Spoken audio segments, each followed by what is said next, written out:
오늘 같이 나누실 말씀은 구약성경 사사기 8장 22절부터 28절 말씀까지입니다. 구약성경 사사기 8장 22절부터 28절 말씀까지입니다. 다같이 한 목소리로 읽겠습니다. 시작. 그때 이스라엘 사람들이 기드온에게 이르되 당신이 우리를 미디안의 손에서 구원하셨으니 당신과 당신의 아들과 당신의 손자가 우리를 다스리소서 하는지라.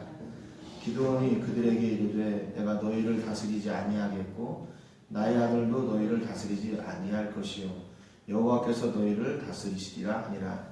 기드온이 또 그들에게 이르되 내가 너희에게 요청할 일이 있으니 너희는 각기 탈취한 귀고리를 내게 줄지니라 하였으니 이는 그들이 이스마엘 사람들이므로 귀고리가 있었습니다.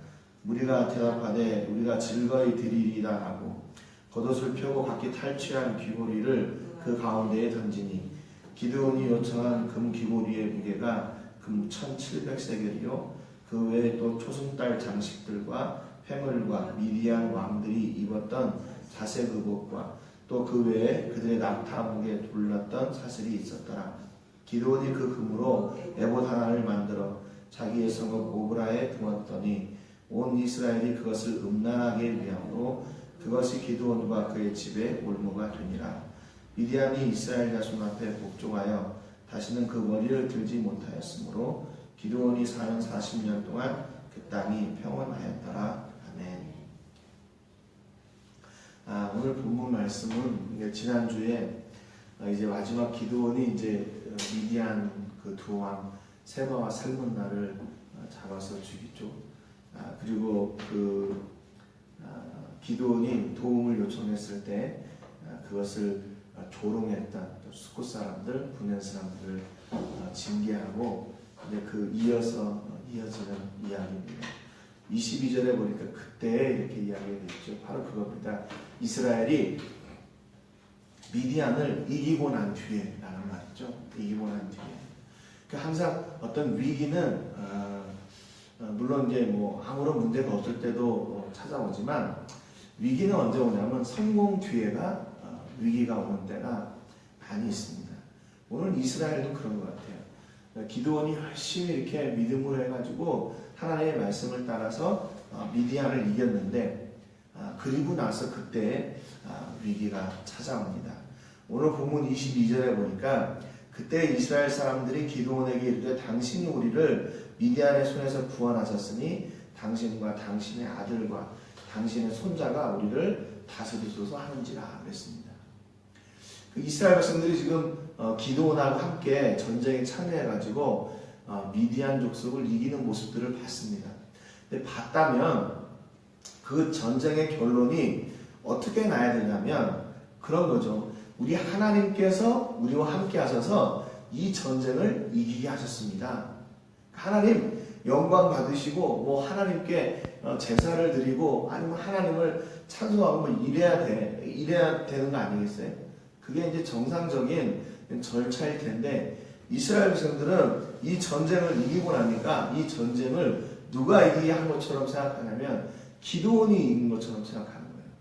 야, 기드온이 능력이 있다. 기드온이 위대하다. 기드온의 리더십이 있다. 근데 기드온이 우리를 이렇게 앞으로 다스리게 된다면 기드온이 우리의 왕이 된다면 앞으로 우리가 뭐 보호를 받을 수 있을 거다라는 그런 기대를 가지게 된 거죠. 그래서 이게 바로 제가 위기라고 하는 이야기예요. 위기. 이스라엘 백성들이 하나님을 믿는 그것이 위기죠. 하나님을 믿는 게 위기예요. 근데 이들은 전쟁을 이김으로 인해서 하나님을 잊었어요. 그렇다면 그 전쟁을 이겼다는 것 자체가 문제예요. 이게. 왜? 하나님을 잊게 되는 계기가 됐으니까. 그 전쟁을 통해서도 하나님을 기억하고 하나님께서 일하셨다는 것을 봐야 되는데 그거를 놓친 거예요. 이 백성들이. 그러니까 자기들이 수고하고 자기들이 노력하고 그래서 이게 이긴 줄 아는 거예요. 이 처음에 하나님께서 사사기 7장 2절에 이미 이스라엘이 나를 거슬러 스스로 자랑하기를 내 손이 나를 구원하였다 할까 함이라. 그래서 처음에 기드온과 함께 싸우려고 내려왔던 그 군대들을 돌아가라고 한 이유가 바로 이거였거든요. 근데 지금 300명 가지고 들어가서 미디안을 치고 나중에 연합군을 통해서 이제 함께 미디안을 이겼는데 그거 한 것도 지금 자기들이 한 것이라고 지금 생각하는 거예요. 굉장히 무서운 거죠. 굉장히 무서운 거예요. 이럴 수가 있는 겁니다. 실제로 이럴 수가 있는 거예요. 조금 일했는데 그것으로 모든 공로를 자기가 채우는 거죠. 그러니까 지금 미디안을 이들이 굉장히 지금 기대하고 있는 거예요. 기드온을 기대하고 있는 겁니다. 기드온이 미디안을 이겼으니까 이제 기드온이 우리의 왕이 된다면 또 그의 아들들, 그의 손자들까지 우리의 왕이 된다면 우리는 분명히 이제 우리를 옆에서 공격할 그런 이방 조직들이 없을 거다. 이렇게 생각하고 있어요. 소망을 하나님께 둬야 되는데 소망을 사람에게 두고 있어요. 여러분 그러니까 위기죠. 또 이게 기드온에게도 위기예요. 만약에 이게 지금 자기가 한 일이라고 생각하고 백성들이 야 우리의 왕이 되어 주십시오. 그럼 지금 어떻게 보면 기드온에게는 모든 영화를 누릴 수 있는 그런 기회, 절호의 기회가 된 거예요. 지금 기드온의 가문도 역시 마찬가지로 므낫세 지파에서 가장 작은 지파고 또 그 가운데서 가장 작은 집안이고 그 집안에서 가장 작은 사람이 기드온이잖아요. 그러니까 지금 자기가 이스라엘 백성들의 그 요구를 들어준다면 한 번에 자기의 집안과 가문과 자기 자신도 이렇게 인생 역전할 수 있는 그런 기회예요. 얼마든지 그럴 수 있잖아요. 그런데 기드온이 그때 이 위기를 잘 모면합니다. 23절에 보니까 기드온이 그들에게 이르되 내가 너희를 다스리지 아니하겠고 나의 아들도 너희를 다스리지 아니할 것이요 여호와께서 너희를 다스리시리라 그랬습니다. 기도이 너무 멋진 것 같아요.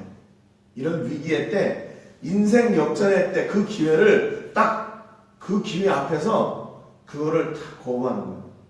나도 우리의 자녀들도 너희를 다스리지 아니할 거다. 그리고 오직 하나님께서 너희를 다스리실 거다.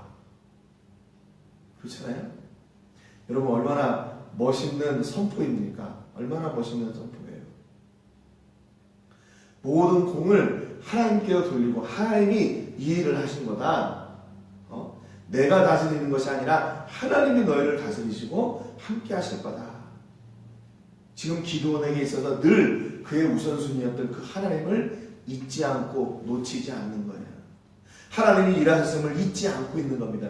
그래서 끝까지 하나님의 모든 영광을 받으셔야 된다. 그렇게 기드온이 그 백성들 앞에 선포하는 거예요. 여러분 이게 이 결단이요 그 무엇과도 하나님과 그 무엇과도 바꾸지 않는 그런 우선순위, 그런 결단이 이 기드온에게 있었던 거예요. 여러분 인생을 살아가면서 이런 순간이 얼마나 많이 있습니까? 얼마나 많이 있어요. 믿음과 세상의 어떤 유익과 지금 이렇게 견주어가지고 내가 믿음을 선택할 것이냐 아니면 세상을 선택할 것이냐 그 유익을 선택할 것이냐 그때 우리의 믿음을 양보하거나 타협해서는 절대 안 된다. 끝까지 그 믿음을 붙들고 하나님의 편에 서는 그런 믿음의 사람들 되시기를 주님의 이름으로 축복합니다. 그래서 24절에 이렇게 얘기해요. 기드온이 또 그들에게 이르되 내가 너희에게 요청할 일이 있으니 너희는 각기 탈취한 귀고리를 내게 줄지니라 하였으니 이는 그들이 이스마엘 사람들이므로 금 귀고리가 있었습니다. 그랬습니다. 이게 자칫하면 좀 이해하기가 이게 좀 애매한 부분인데 이게 개정 성경으로 번역이 되면서 좀 이렇게 애매해졌어요. 이게 뭐냐면 여기에 지금 그들이라는 말이 두 번 사용되어 있잖아요. 기드온이 또 그들에게 이르되 앞에 그들에게는 바로 이스라엘 백성들을 이야기하고요. 뒤에 나오는 이는 그들이 이스마엘 사람들이므로 라고 했는데 뒤에 그들은 바로 미디안 사람들을 얘기합니다. 이게 좀 왜 이렇게 바꿨는지 모르겠어요. 그냥 했으면 됐네. 근데 세 번역 같은 경우에는 미디안군은 이스마엘 사람들이므로 모두 금 귀고리를 달고 있었다 이렇게 기록하거든요. 우리말 번역에서도 이는 미디안이 이스마엘 사람들이므로 그들이 금 귀고리를 달고 있었기 때문이다 이렇게 되어 있는데 그러니까 뒤에 나오는 그들은 미디안 사람들을 얘기하는 거예요. 그래서 기드온이 이번 전쟁을 통해서 사람들이 이스라엘 백성들이요 탈취물들이 있었어요. 왜냐면 그 미디안 사람들은 그 광야 생활을 하는 사람들이기 때문에 막 움직이고 다녀야 되잖아요. 그래서 이런 장신구들을 많이 가지고 다녔어요.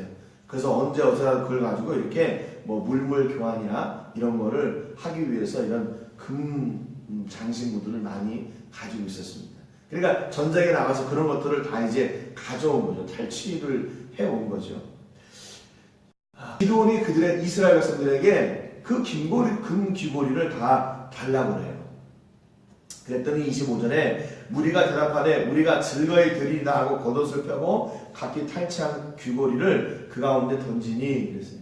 그러니까 백성들이 알겠습니다 그러면서 그들이 즐거이 탈취한 귀고리를, 금 귀고리를 내놓기 시작했어요. 26절에 보니까 그게 금 1700세겔이 됐어요. 지금 키로로 환산하면 약 22kg가 조금 안 되는 그런 무게의 금이 이렇게 모여진 거죠. 그 위에도 초승달 장식들과 폐물과 미디안 왕들이 입었던 자색 의복과 또 그 외에 그들의 낙타목에 둘렀던 사슬이 있었더라. 그러니까 여러 가지 탈취물들이 많이 있었습니다.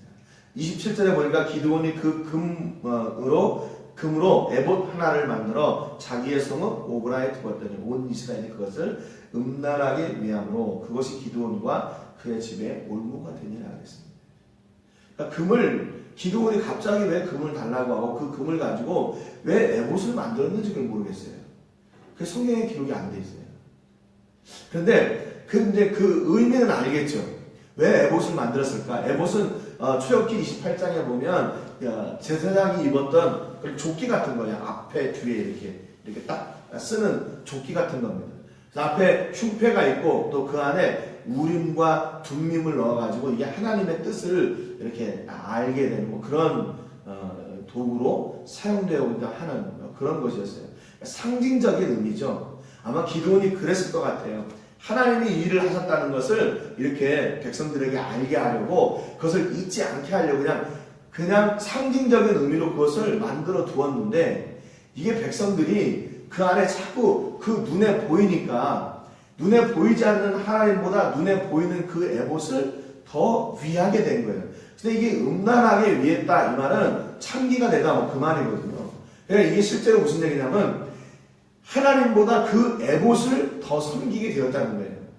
우상을 섬기는 것을 음란하다라고 얘기하는 거잖아요. 그러니까 하나님을 섬겨야 되는데 하나님이 눈에 보이지 않으니까 그 에봇을 우상처럼 섬기게 됐고, 에봇이 우리를 도와준다, 에봇이 우리를 지킨다, 이렇게 그 한계를 넘어가게 된 거예요. 넘어가게 됐어요. 이게 문제가 뭐냐면요, 기드온이 이걸 먼저 하나님께 여쭙지 않았다는 게 문제예요. 자기가 지금 이 전쟁을 통해서 어떤 상징적인 의미를 가지고 또 하나님을 기념하고 뭐 그런 생각이었겠죠. 하나님보다 에봇을 더 우상으로 섬기게 만들려고 그렇게 했겠어요. 그러니까 그것이 기드온과 그의 집에 올무가 됐다고 성경이 기록하잖아요. 그러니까 기드온이 의도했던 바하고는 다르게 지금 이게 사용되어진 겁니다. 그러니까 결정적인 실수는 뭐냐면 하나님께 여쭙지 않았다는 거예요. 하나님께 여쭙지 않았다. 그래서 하나님, 제가 이번 전쟁이 하나님이 이루신 거라고 백성들에게 좀 오래 기억되고 알게 하려고 에봇 하나를 만들려고 하는데 어떻게 생각하세요? 아마 그만 하나님이 만들지 말라고 하셨을 거예요. 근데 기드온이 하나님께 여쭙지 않았어요. 그리고 그냥 그 에봇을 만들어 자기 집안에 둡니다. 여러분, 그러니까 우리가 아까도 처음에 말씀드렸지만 그 위기는 어떠냐면요, 모든 게 이렇게 성공 다음에 참 진짜 위기예요. 교회가 성장하고 내가 어느 정도 믿음으로 성장하고 또 내가 어느 정도 사업적으로 뭐 사회에서 이게 뭐 지위를 어느 정도 갖추고 이랬을 때 그때가 위기고 문제가 찾아오는 겁니다. 왜? 그 위기는 뭐예요? 하나님을 잊는 게 위기예요. 하나님께 여쭙지 않는 게 위기예요.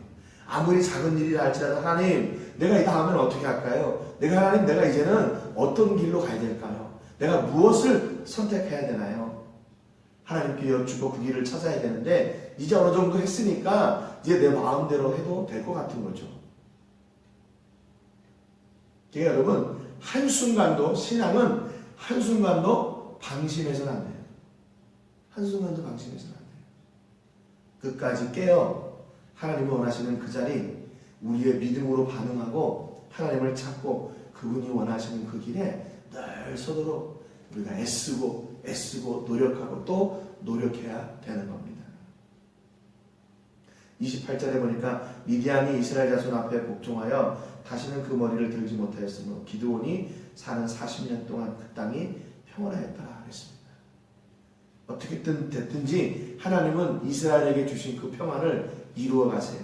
그래서 기드온이 사는 40년 동안 그들에게 평안을 주시고 또 그 얘기는 무슨 얘기냐면요. 그들이 돌아오기를 기다리신 거예요. 그 에봇을 섬기고 눈에 보이지 않는 하나님은 뒤로 제쳐두고 눈에 보이는 에봇을 섬기는 그 백성들이 다시 돌아오기를 기다리고 계신 기간이 40년. 여러분, 하나님이 얼마나 이렇게 외로운 인생을 사시는, 외로운 인생이 아니죠. 외로운 그 시대를 사시는지. 참, 이런 거 보면 참 하나님 너무, 안타까워요. 지금도 내가 혹시 하나님은 그렇게 홀로 기다리게 두시지 않나. 기다리게 두지 않았나 하는 그런 생각이 이렇게 문득 들 때가 많아요. 나를 또 아이고 저 언제 또 돌아올까? 언제나 또 이제 바로 알까? 이런 모습으로 기다리고 계시는 건 아닌지 여러분 돌아보시기를 바랍니다. 오늘도 하나님이 나를 기다리고 계시는데 나는 하나님과는 전혀 상관없이 그냥 내 마음과 내 뜻과 내 의지대로 살아가고 있지는 않은지, 하나님과는 전혀 상관없이 그냥 겉모양은 신앙인처럼 그리스도인처럼 보이는데 내 안에는 실제 나는 알맹이가 없는 그런 교회, 그런 성도는 아닌지 이 시간 여러분 돌아보시기를 바랍니다. 그래서 작은 것이라도 하나님께 여쭙고 하나님께 상의하고 그분의 결정을 따르는 그런 은혜, 그런 믿음이 여러분 안에 또 가족과 자녀들과 사업자에게 넘치기를 주님의 이름으로 축복합니다. 기도하겠습니다. 하나님 아버지 감사드립니다. 오늘 이스라엘이 미디안을 모두 물리치고 난 뒤에 위기를 맞게 됩니다. 그것은 다른 위기가 아니라 하나님을 잊게 되는 위기입니다. 이스라엘은 그 전쟁을 기드온이 치렀다 생각하고 기드온을 자기들의 왕으로 삼으려고 합니다. 그것이 이스라엘에게 위기였습니다. 또 기드온은 자기가 영화를 취할 수 있는 그 눈앞에 있는 기회를 다 포기하고 하나님을 선택하고 하나님이 너희를 다스릴 것이라고 그들에게 선포합니다. 그러나 에봇을 하나님께 여쭙지 않고 만들므로 인해 또 기드온과 그의 가족과 이스라엘에게 올무가 되는 모습들을 저희가 봅니다. 하나님 늘 깨어있게 해주시기를 원합니다. 성령의 은혜로 늘 우리와 함께하여 주셔서 우리가 곁길로 가지 않도록 도와주시고 하나님이 아닌 세상을 선택하지 않도록 우리가 늘 하나님을 선택하는 은혜와 복이 우리 가운데 있도록 성령님 은혜 베풀어 주시기를 간절히 바라고 원합니다. 그래서 우리는 하나님만 선택하고 하나님만 결정하고 하나님만 따르고 하나님만 기대하는 그런 사람들이 다 되게 하여 주시옵소서. 오늘 혹시 하나님께서 돌아오지 않는 나를 기다리고 계시고 혹시 하나님을 외면하는 나를 기다리고 계시는 그 외로운 시절을 보내고 계신지는 않는지 하나님 우리가 우리 자신들을 돌아보고 다시 하나님께로 향하고 하나님께로 돌아가는 저희들 되게 하여 주시옵소서. 모든 영광을 하나님께 드리며 예수님의 이름으로 기도드립니다.